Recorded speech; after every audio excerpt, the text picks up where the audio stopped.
بسم اللہ الرحمن الرحیم۔ سورہ نبا کا مکمل ترجمہ پیش کر رہے ہیں۔ شروع اللہ کا نام لے کر جو بڑا مہربان نہایت رحم والا ہے۔ یہ لوگ کس چیز کے بارے میں پوچھ گچھ کر رہے ہیں؟ کیا اس بڑی خبر کے بارے میں جس کے متعلق یہ مختلف چیمے گوئیاں کرنے میں لگی ہوئی ہیں؟ ہرگز نہیں، عنقریب انہیں معلوم ہو جائے گا۔ ہاں، ہرگز نہیں، عنقریب انہیں معلوم ہو جائے گا۔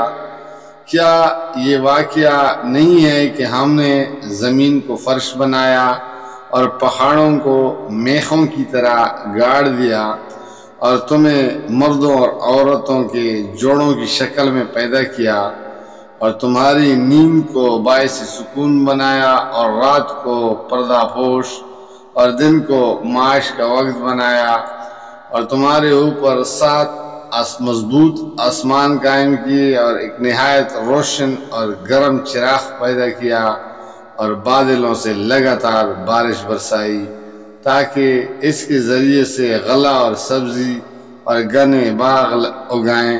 بے شک فیصلے کا دن ایک مقررہ وقت ہے جس روز سور میں پھونک مار دی جائے گی، تم فوج در فوج نکل آؤ گے اور آسمان کھول دیا جائے گا حتیٰ کہ وہ دروازے بند کر رہ جائے گا اور پہاڑ چلائے جائیں گے یہاں تک کہ وہ سیراب ہو جائیں گے۔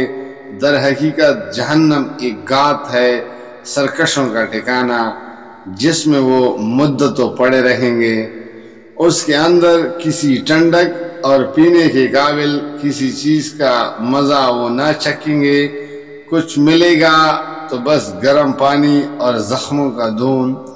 ان کے کرتوتوں کا بھرپور بدلہ، وہ کسی حساب کی توقع نہ رکھتے تھے اور ہماری آیات کو انہوں نے بالکل جھٹلا دیا تھا، اور حال یہ تھا کہ ہم نے ہر چیز گن گن کر لکھ رکھی تھی۔ اب چکھو مزہ، ہم تمہارے لیے عذاب کے سوا کسی چیز میں ہرگز اضافہ نہ کریں گے۔ یقیناً متقیوں کے لیے کامرانی کا ایک مقام ہے، باغ اور انگور اور نوخیز ہمسن لڑکیاں اور چلکتے ہوئے جام، وہاں کوئی لغو اور جھوٹی بات وہ نہ سنیں گے۔ جزا اور کافی انعام تمہارے رب کی طرف سے، اس نہایت مہربان خدا کی طرف سے جو زمین اور آسمانوں کا اور ان کے درمیان کی ہر چیز کا مالک ہے، جس کے سامنے کسی کو بولنے کا یارہ نہیں۔ جس روز روح اور ملائکہ صف بستہ کھڑے ہوں گے، کوئی نہ بولے گا سوائے ان کے جسے رحمان اجازت دے اور جو ٹھیک بات کہے۔ وہ دن برحق ہے، اب جس کا جی چاہے اپنے رب کی طرف پلٹنے کا راستہ اختیار کر لے۔